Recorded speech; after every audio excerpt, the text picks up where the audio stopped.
ti'n iawn.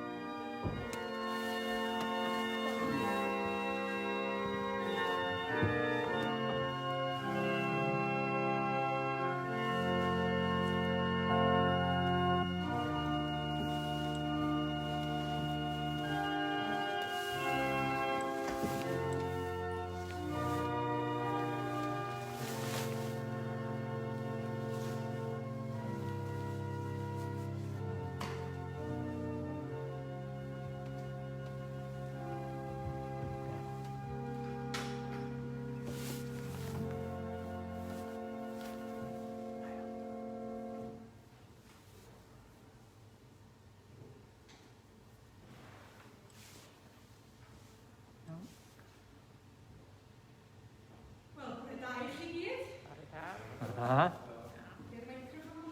Di.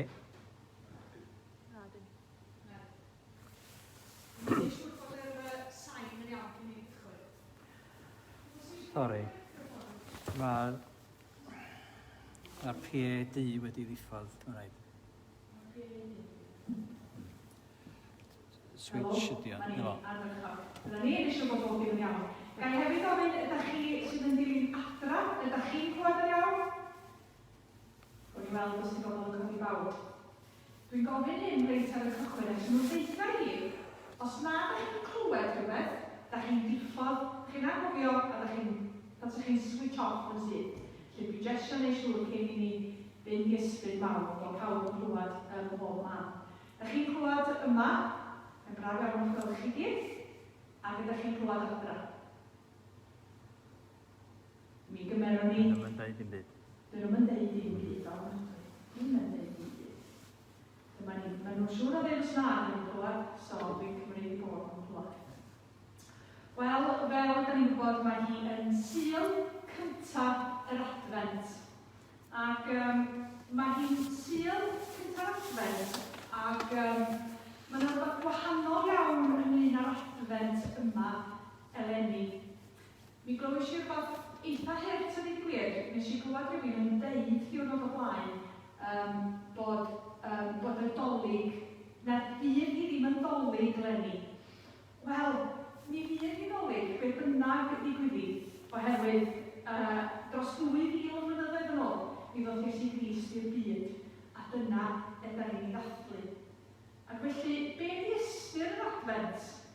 Mae o'n rhywbeth ydym ni'n edrych ymlaen at rhywbeth ar pwyslais ar y rhywbeth sydd i ddod. A dwi eisiau gofyn i chi reit ar gychwyn y gwasanaeth, a dwi eisiau chi feddwl amdan hyn ar ôl i chi fynd adra, a dwi eisiau chi adra feddwl amdan hyn. Dwi eisiau chi jyst feddwl, be ydych chi yn edrych ymlaen amdano fo eleni? Be ydych chi yn edrych ymlaen amdano fo? Dwch i ni blygu pen, ni'n droi at yr arglwydd mewn gweddi. O ddiwyntad nefo, da ni'n rhaid diolch i ti am gyfnod yr Advent, am y cyfnod yma o gael edrych ymlaen. Dwi'n diolch i ti am o arwydd o lawenydd a gobaith da ni'n ei weld.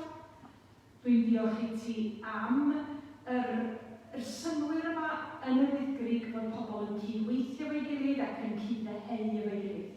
Ydym ni jyst yn gofyn dy bendith di ar yr Advent hwn eleni i ni bob un ohono ni, ond hefyd ar yr Advent sydd yn digwydd dros y byd i gyd, ac yn byddwn ni yn dal yn y gobaith hwnnw. Ydym ni'n gofyn hyn i gyd yn enw Iesu Grist. Amen. Wel, dwi eisiau gwneud dau beth bore yma. Dwi eisiau gorffen rhywbeth a dwi eisiau cychwyn rhywbeth. Felly dwi'n mynd i ddarllen y salm ola, sef salm 150. Ond cyn i'w darllen ni, ac yna dwi'n mynd i ddarllen Emyn Mael, neu'r Magnificant yn Efengyl Luc. A dyma fydd yn testyn ni ar gyfer y wyddfa bore yma. Ond cyn cychwyn darllen, dwi eisiau i ni sylweddoli ar beth sydd yn debyg rhwng y darlleniad yn salm 150 a'r darlleniad yn Luc pennod 1. Mae'r salma yn gorffen yn llawn moliant, ac yn enwedig yr salm salma ola yma, maen nhw yn gorffen drwy ddefnyddio'r gair tro ar ôl tro, molwch yr arglwydd, molwch Dduw, molwch, molwch, molwch. A pan da ni'n gweld y Testament Newydd yn dod i fod, a pan da ni'n gweld emyn mawl mair, ydym ni'n gweld dwyster y moliant yna. Felly, mi nhw'n ni gyd darllen y salm efo'n gilydd, ac yna mi naina darllen o ddig y bennod gyntaf. Molwch yr arglwydd, molwch Dduw yn ei gysegr. Molwch ef yn ei ffurfadau yn gadarn. Molwch ef am ei weithredoedd lerthol.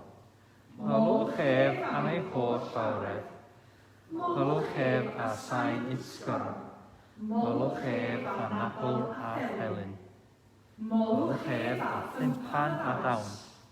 Molwch ef a llinynnau a phibau. Molwch ef a sŵn symbalau. Molwch ef a symbalau uchel. Bydded i bopeth byw oliannu'r arglwydd. Molwch yr arglwydd. Ac yna ydw i'n darllen emyn mawl mair sydd yn cael ei chyfeirio yn y Lladin fel y Magnificat, sef yn choi mawl, yn mynegiant o fawl i'r arglwydd. Ond cyn i darllen ni, chi'n cofio'r amgylchada? Oedd Mair yn canu y gan o fawl. Yn ferch ifanc ddi-briod, wedi darganfod i bod hi'n feichiog ac ddim yn dall sydd hynny gallu bod.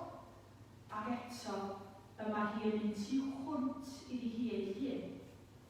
Ac yma hi'n canu mawl i'r arglwydd. Felly dwi'n darllen o adnod 46 i 56. Ac meddai Mair, y mae fe enaidd yn mawrygu yr arglwydd, ac o'r ddole'r ysbryd yn niw fy ngwaredwr, a mi ddo ystyried i statler i lawr orwyn. Oherwydd wele, o hyn allan ei gelwir yn wynfydedig gan yr holl genedlaethau, oherwydd gwnaeth y rhwng sydd nerthol bethau mawr i ni, a sanctaidd i'w ei enwyr. Yma ei brigaredd o genhedlaeth i genhedlaeth, i'r rhai sydd yn ei ofni ef. Gwnaeth y mister o'i fraich, wasgarodd y rhai falch ei calon. Tynnodd y wystogion o ddiar ei goseddau, a dyrchafodd y rhai distagol. Llwythodd yn ewynog atodion, ac anfonodd y cyfoethogion ymaith yn wadlaw. Cynorthwyodd ef Israel ei fas, gan ddwyn i'w hoff ei brigaredd, fel y llefarodd wrth ein hynafiaid, ei brigaredd wrth Abram a'i haf yn dragowydd. Ac arhosodd Mair gyda gitar 3 mis, ac yna dychwelodd adref. Wel, dwi'n ddiolchgar iawn bod Hywel rwan yn mynd i chwarae emyn i ni, chwarae parol sydd yn dweud am mewn gwirionedd yn ailadrodd y geiriau yma o Efengyl 1. Dwi'n gweddio bendith Dduw ar y darllen, ac ar y gwrando y gerddoriaeth, ac ar y darllen y chefn o'r geiriau yma. Diolch wel.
yn fawr iawn hwyl.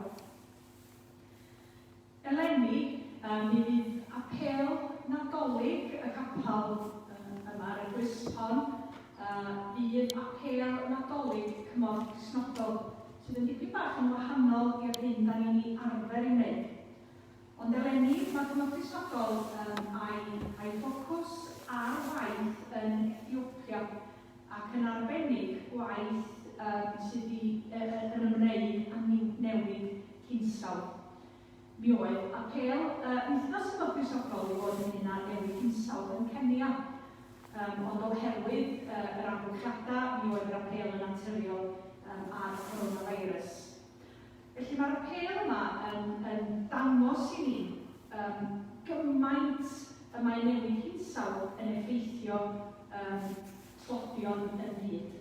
Ac da ni'n edrych yn arbennig ar hanes merch o'r enw Kawite o Ethiopia.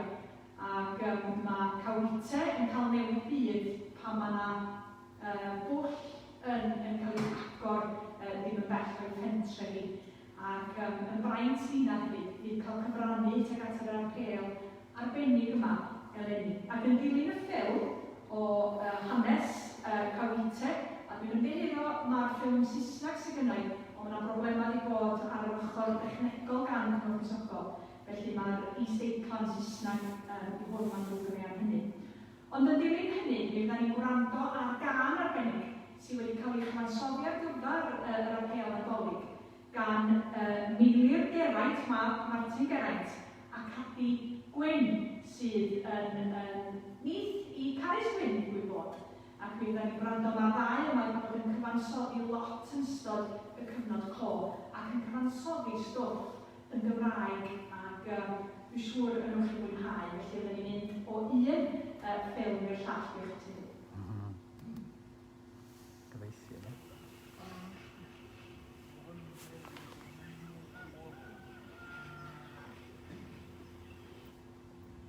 Kau dia kau ni tayag dah. Andi ayo undala deh. Tiga ino sega maga. Anga parala deh. Ayo undala deh ga. Ayo gutta deh ga. Inna anga so isi hami pisi pe undala deh ga. Olingon olla gi taga ayo soli.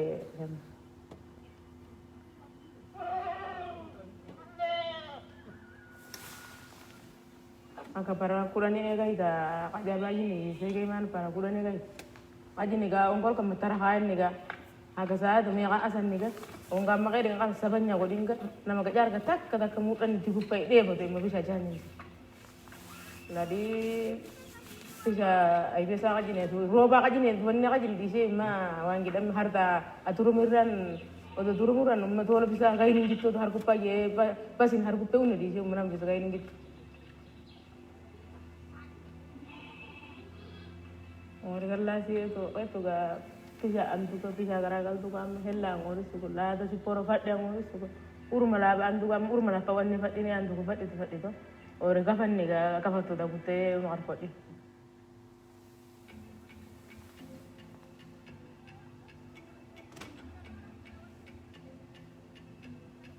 sama itu mana apa kemarin aja kawa ore mangiste da disisa do dihasiga itu da ar to ya sama itu gubunan ne so kan ni ga gubunan goda go ni ga apa ga ayani so kan ni gubunan goda go ni godo spodi nama para kudang ga sete ka ni so kan na hala kayo la itu wasu apa ga ay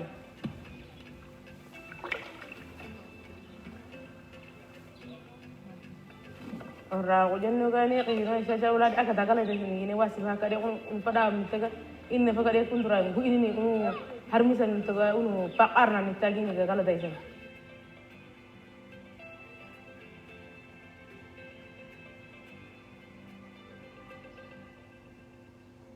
kala tore dilagara ba yene lupai anda ga ba yeda goje de isa tabayi da hande si lokko de khaata ga o sigi kinna to ga maye e olga ma khairan da ara yu ya da me ga gaida wordo me ga gaida sed igsa ta harta ga banni ga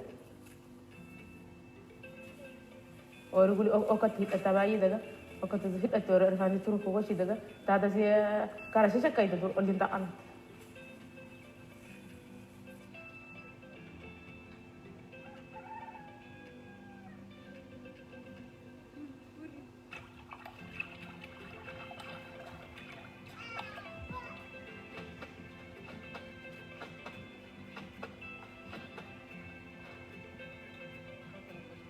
harda bijo sinen opa mungkinna oda horete tidak kami oda diwade tidak kami oda Jakarta di hela holisa isin Jakarta tidak kami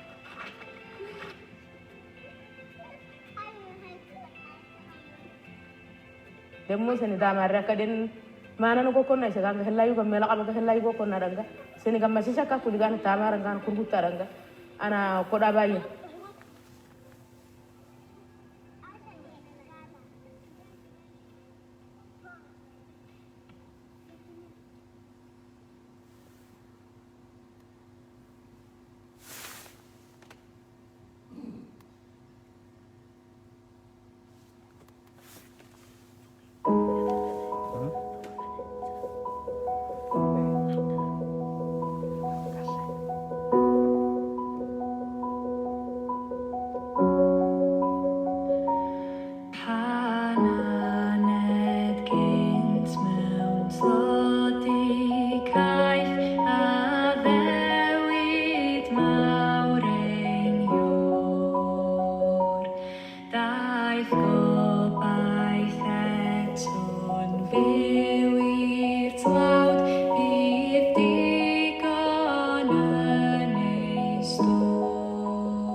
Ddiwyn tad meddwl, da ni yn dyfoli di yma bore yma hefyd. Da ni'n dyrchafu denw di. Ac da ni'n rhoi diolch i ti, gyda ti yn ddiw sydd mor ffyddlon, yn ddiw sydd mor agos ato ni. Hynny pan ydyn ni yn dod gyda gyfrondi ac yn ddigeisio ni. Ac o ddiwyn tad meddwl, dwi yn meddwl am yr hyn da ni wedi ddarllen yma bore yma, ac yn meddwl fel yr oedd y salmydd yn dyfoli ni, ac fel y Mair wedyn yn dyfoli ni, ac fel y bu i dy ddilynwyr di yn y Testament Newydd, ac hyd yn oed heddiw yma, dy ddilyn di a dyfoli di. A da ni'n gwybod bod dyfoli di yn rhoi ni mewn lle gwell, nid dim ond o ran sut ydyn ni'n teimlo, ond da ni'n gwybod na dyma pam dy bod ti wedi creu ni, ydy i fod yn nes ata ti, i fod yn agos at y ti. Ti di'n creuni ar lun ar delwg dy hun mwyn i ni gael dy boli di a dy fwynhau di. A helpa ni felly yn y cyfnod yma o ddisgwyl, yn y cyfnod yma am ddisgwyl am y Nadolig, i dy boli di ac i edrych ymlaen am y Nadolig. Ond hefyd wrth edrych ymlaen, fel y mae Mair yn dweud ei hun, y mae hi hefyd yn nodi yr anghyfiawnder, y mae hi yn nodi yr hyn y mae hi yn eiriol dros eraill hefyd. Ac hefyd wrth gwrs yn eiriol dros fi hi hun. Ond fel ydym ni'n hefyd wedi gwrando ar hanes Cawite o Ethiopia, ac fel ydym ni'n gwybod am glodi enbyd yn byd ni, ydym ni yn gweddio ac yn dyrchafu yr rhaid isfagol i dy law di ac i dy fendith di yn Nadolig hwn hefyd. Ydym ni hefyd o ddiwyn Tarnefol yn gweddio dros y rhai sydd yn nes at adra. Da ni'n gweddio dros pobl sydd yn unig yn ystod y cyfnod yma. Ac o ddiwyn Tad yn mynd rhwystredigaeth o fethu ymweld, o fethu bod ar stepan drws, o fethu cael gwneud fel da ni'n arfer o gwneud. Da ni'n gweddio y byddwn ni'n darganfod ffyrdd newydd o wneud pethau, ac y byddwn ni'n gallu cyrraedd mwy o bobl. Ac felly yn ystod yr wythnosau a misoedd hir y gaeaf sydd o'n blaena, da ni'n gofyn am dy bresenoldeb di, da ni'n gofyn i dy ysbryd glân di fod efo ni, hyd yn oed yn yr awr diwellaf. Da ni'n cofio am aelodau yr eglwys hon, da ni'n cofio am y rhai sydd ddim gallu dod yma ar hyn o bryd, neu sydd yn teimlo'n ansicr i ddod, boed hynny yma i'r capel neu boed hynny ar y we. A da ni'n mynd dyrchafu nhw i dofod di ac yn gofyn am dy fendith di ac yn gofyn am dy gysur di yn ystod y cyfnod anodd yma. Da ni hefyd yn cofio am y plant am pobl ifanc, a da ni yn cofio am y rhai o wella sydd wedi cael i'w anghofio, y rhai hynny yn dawel sydd wedi cael ei anghofio dros y cyfnod y misoedd dwytha yma. Ac felly da ni'n ei dyrchafu wrthau ti hefyd. A helpa ni nawr o ddiwyn Tarnefol i fod yn aniddig yn diffyg ymwneud, yn aniddig yn diffyg ymateb. Ac helpa ni i fod yn eglwys sydd yn ymateb ac sydd yn gallu gwneud gwahaniaeth. Gofyn ti hefyd faddau ni bob ai, maddau ni yn crwydro ffôl, maddau ni yn diffyg ffydd, yn diffyg awydd i dyfoddi ni. Ond da ni'n gofyn i ti rei mawl o'r newydd yn calonau, fel bod yn cyfan gogoniant i ti dy hun. A da ni'n gofyn hyn yn enw ein harglwydd a'n gwaredwr Iesu Grist, yr hwnna dysgon ni ddweud gyda'n gilydd. Ein tad.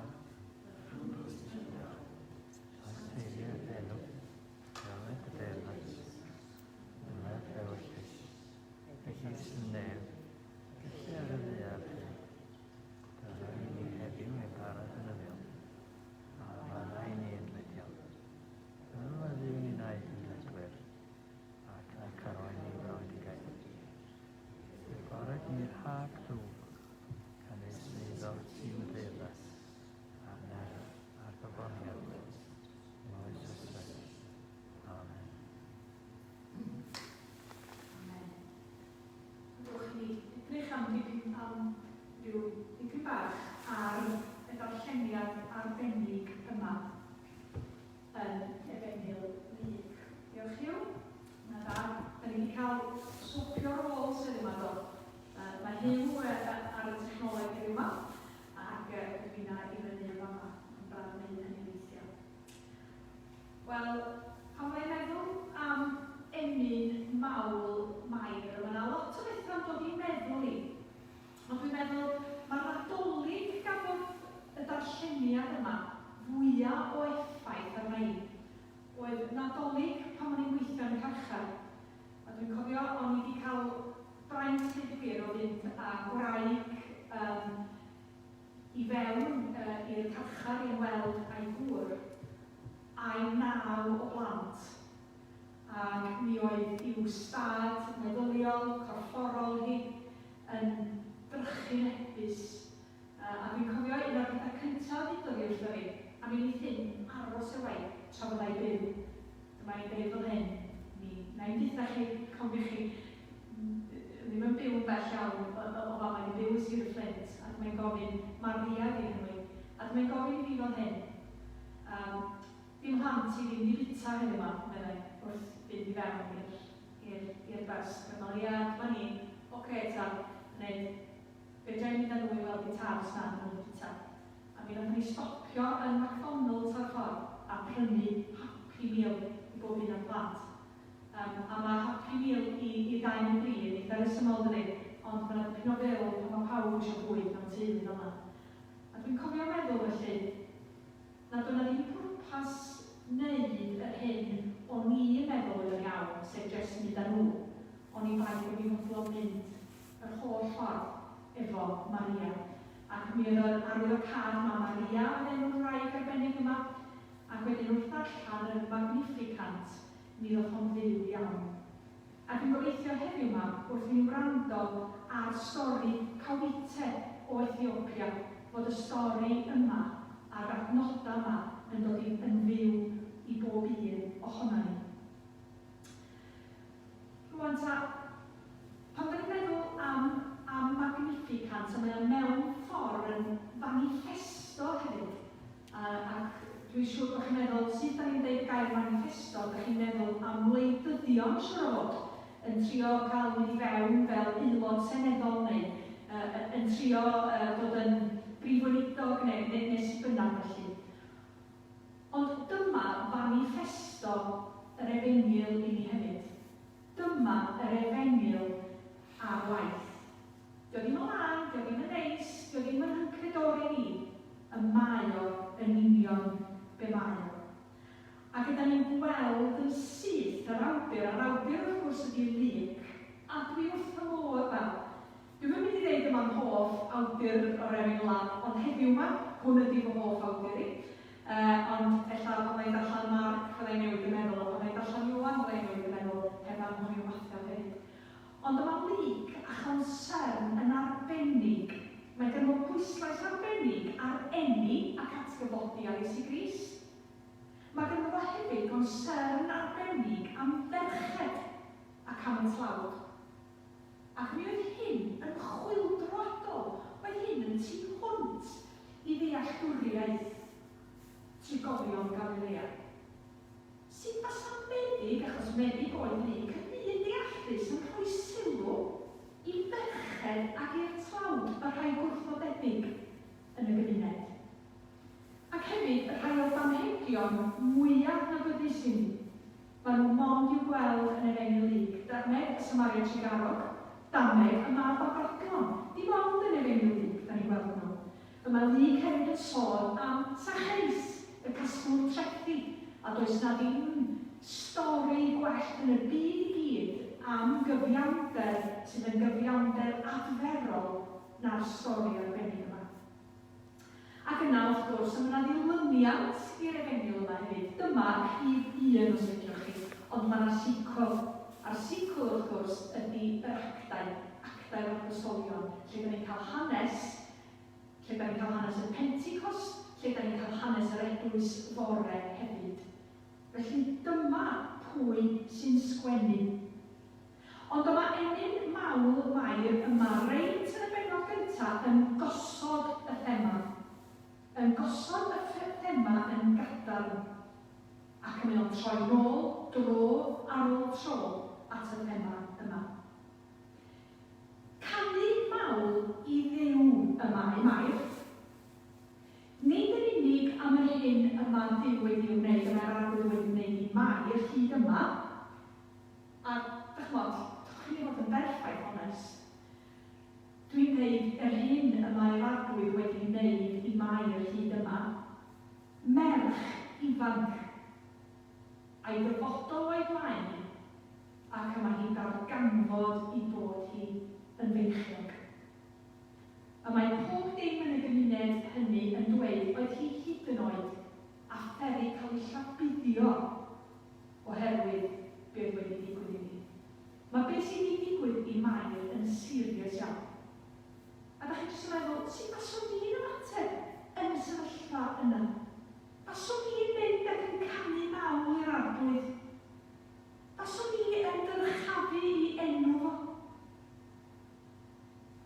Ond yma Mair yn gwneud yr union beth. A mae hi'n canu mawl i'r arglwydd. Oherwydd, mae hi rwan, a dyma ydi natur gwir fawr, a mae'n codi o'r rwan, o'r nawr rwan, i'r tragwyddol. A mae hi hefyd yn codi o'r presennol i'r cynhwysol. Dydy o ddim yn jyst yn fi, y mae o'n ni. Nid jyst ni sydd i fewn y fama, nid jyst ni sydd yn edrych i fath, yn wyn, yn ddosbarth canol, yn siarad Cymraeg, neu be bynnag arall ydych chi eisiau rhaid i fewn, ond fel cynnwys pawb. Be bynnag ydy'n amgylchiadau ni, pwy bynnag ydyn ni. A mae o'n cynnwys pawb, ac yn felly yn mynd o'r personol i'r cynhwysol yn llwyr hefyd. Yr un sydd gynno ni ydy canu mawl fel da ni'n gweld Hannah yn yr Hen Testament.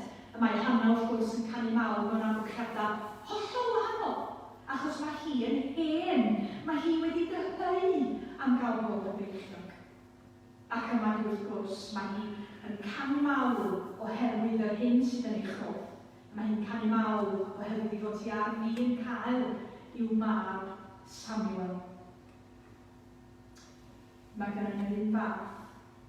Mae yna ganu mawl yn fama. A'r ddwy wrth gwrs yn gwybod, y ddwy Hannah a Mair yn gwybod fod gwysio'r arglwydd am ddod i'r byd. Ond wrth gwrs, nid gwas yn unig o Iesu Grist, ond bod gwaredwr y byd yn eich roedd.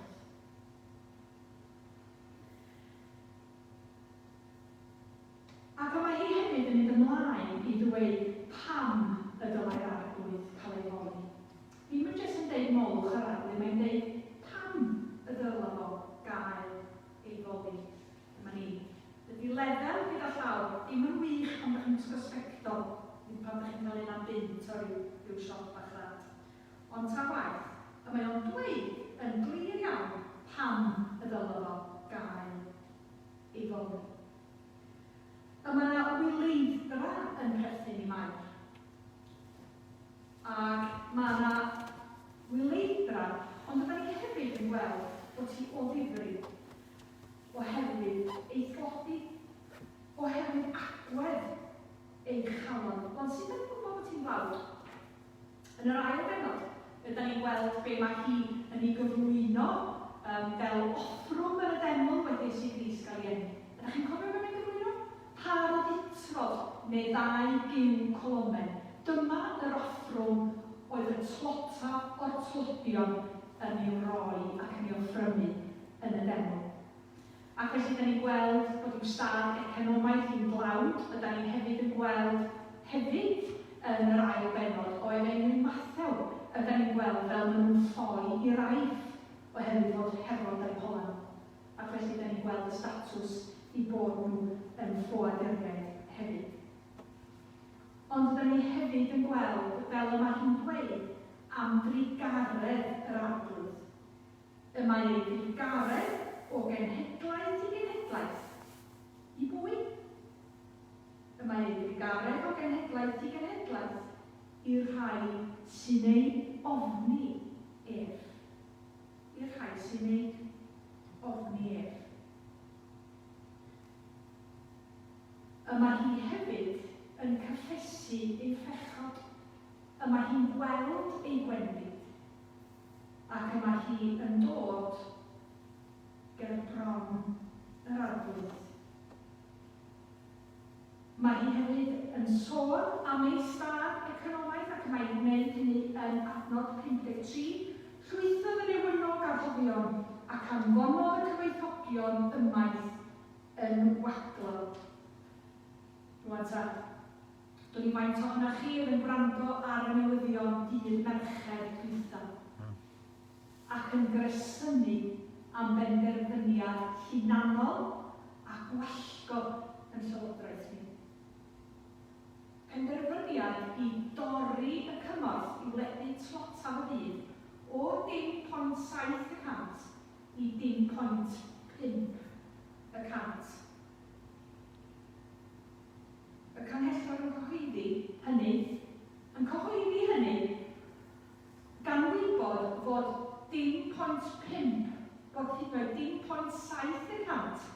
yn sylweddol llai flwyddyn nesaf nag oedd 1.7% eleni, heb sôn am ddod o lawr i 1.5%. Ac da ni'n clywed ar y strydoedd, da ni'n clywed celwydd fel Charity Start at Home. A be am i ni edrych ar ôl yn hunan gyntaf? Dwi'n rhyfeddu at eilioni y Llywodraeth i ni hunan. Dwi'n rhyfeddu bod y Llywodraeth wedi gallu penderfynu mewn wythnos bod nhw yn ymestyn ffyrlo am 5 mis ychwanegol dros nos, ac yn gwybod yn iawn faint mae hynny yn ei gostio i ni fel gwlad. Ond pan da ni'n meddwl am eraill, yna da ni'n torri yn ôl. A pan da ni'n meddwl am newid hinsawdd, wrth gwrs diolch byd i wneud efo ni, diolch byd o gwbl i wneud efo ni, ond da ni'n newid edrych ar y fideo yna. Da ni'n newid weld beth i effaith hynny. Ac mi oedd Cawite yn sôn yn syml iawn fel yr oedd y sychder difrifol yma wedi bod yn ystod y 10 mlynedd dwytha yma. Mwy, ac chymod, un Jerry can teulu. Dwi'n rhan hyd yn ddigon o ddŵr i chi yfad. Dwi'n sôn am goginio, molchi, glanhau, golchi chillad a bob dim arall lle da ni'n defnyddio am dŵr ar ei gyfer. Da ni'n gweld, sori, dwi'n mynd ymlaen dipyn bach yn yma, ond da ni'n gweld fod bywyd pobl yn mynd yn anoddach. Ac ydym ni ddim yn ddeffro i be fydda ni wneud a sut fydda ni ymateb. Ond ydym ni wedyn yn darllen yn adnod 51 i 54, y mae Duw yn ei sancteiddrwydd a'i gyfiawnder yn darnu y cyfoethogion, a rhai sydd yn falch o gael. Ac mae hwn yn ddatganiad o gyfiawnder proffwydol. Mae o'n dweud wrtha ni fel hyn mae hi fod. Y mae Duw yn dangos ei sancteiddrwydd. A sut mae o'n gwneud hynny? Mae o'n dangos ei sancteiddrwydd drwy achub ei bobl. Drwy achub ei bobl. Gwnaeth grymister a'i fraich. Gwasgarodd y rhai balch i calon. Tynnodd dywysogo'r oddi ar ei gosedau a dyrchafodd y rhai misterol. Llwythodd yn ewynnog arhoddion ac anfonodd y cyfoethogion ymaith yn wadlaw. Cynorthwyodd ei Israel i was gan ddwyn i'w gof ei drigaredd. Wrth Abram, fel y cyfarfod wrth ei hynafiad, ei drigaredd wrth Abram a'i had yn dra gywydd. Dydy'r arglwydd ddim yn goddef i'n barisrwydd ni. Dwi'n cofio rhai blynyddoedd yn ôl, cyfarfod esgod o Uganda. Mewn cynhadledd ymwysogol, mewn cynhadledd i eglwysi, a dwi'n cofio fo'n deud bod wedi cael llon bol, lle bod chi gofyn deud hyn o blaen, wedi cael llon bol yna ni sôn ac yn awddoglyd am sôn am roi i'r todion. Do not address our poverty, address your own greed. Mae eisiau chi delio a'ch barisrwydd eich hunan cyn delio a thlodi eraill. Ond yma Duw yn dangos ei sancteiddrwydd drwy achub ei bobl. Da ni'n gallu gwahanu y bwyda a'r negeseuon personol da ni'n hanfod allan. Oddi wrth yn aml iawn bwriad cynhwysol Duw i'r byd. Ac am hynny nad oes na ddim adnod fwy cynhwysol yn y Beibl na Ioan 3:16. Chi gyd yn gwybod ni? Canis felly, gwch chi ddeiti yn ôl eich masgau o fi, canis felly y cafodd Duw y byd gymaint, nes iddo roi ei unig fab, mwyn i bwy bynnag ac ar egono, beidio mynd i ddistryw, ond caffael ono bywyd trafodol. Dwi wedi rhoi ryw gymysgedd fan'na o'r hen a'r newydd, dwi'n meddwl. Ond dyna ni. Diolch yn sôn am chi sydd yn dod o bob dydd Sul i capel, ni sydd dod o bob dydd Sul i capel, ac sydd o ryw le arbennig mewn cymdeithas, a mewn sôn am y byd. Oes na adnod mwy cynhwysol i'w gael? Oherwydd mae Iesu Grist wedi dod i achub y byd. Pob un o'na yn byd wahanol. A da ni'n hefyd. Dwi wedi gofyn i chi ar y cychwyn. Be da chi'n edrych ymlaen amdano yr advent hwn, y Nadolig hwn? Da ni wedi cael ei galw i fod yn radical. Da ni wedi cael ei galw i herio awdurdodau ac i herio angyfiawnder. A mae'r efengyl yn bersonol, ond yn gynhwysol. Pam? Oherwydd bod Iesu Grist wedi dod i'r byd, dan amgylchiadau hollol radical a thlawd mwyn rhyddhau pob un ohono ni, o be bynnag sydd yn dal ni yn gaeth. Ac felly, ffrindiau nhw, mae'n braf iawn cael bod yma bore yma, mae'n braf iawn siarad efo chi ar gamera hefyd, ac jyst yn dymuno bendith yn eraill ar yr advent hwn i bob un ohono ni. Mwyn ei enw. Amen. Rwan ta dwi'n ei ofyn i Robin a Chloe ddod i fyny, a maen nhw am ganu emyn 471 os dwi'n iawn.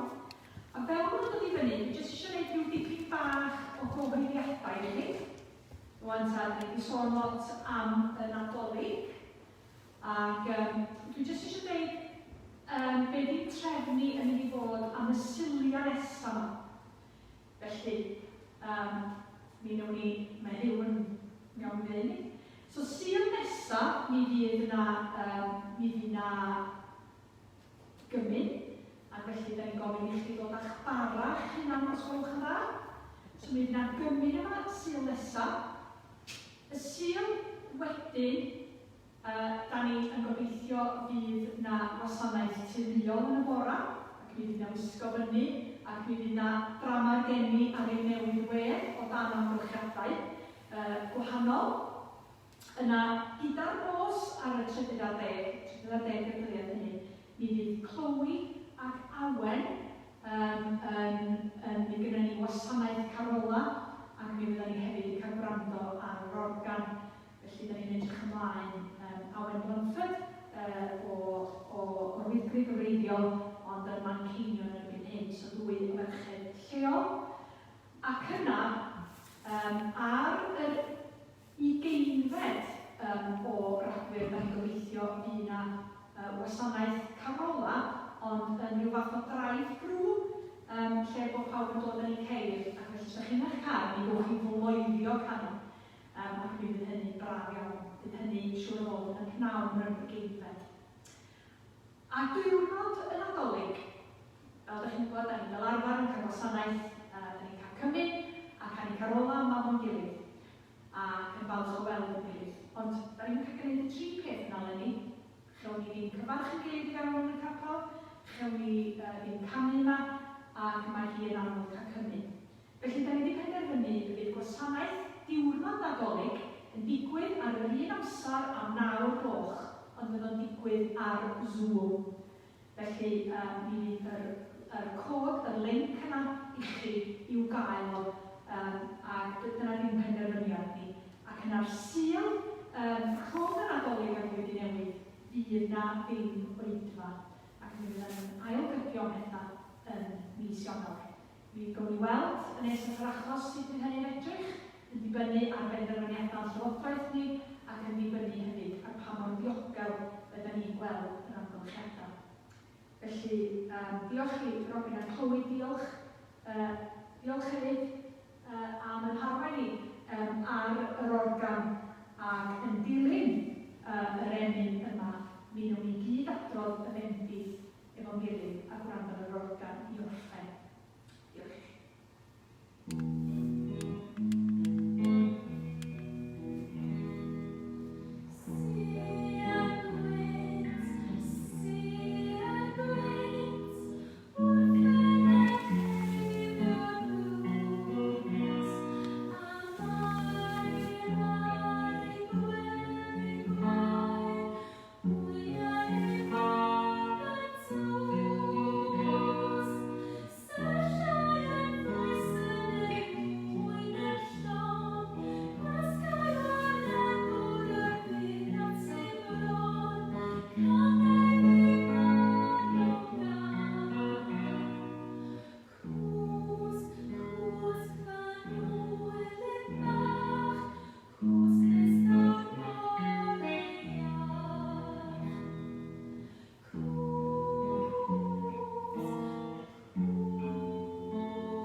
Iesu Grist, a cariad Dyw, a cymdeithas yr ysbryd glân, a fyddwch gyda ni o'r awr hon, hyd eich.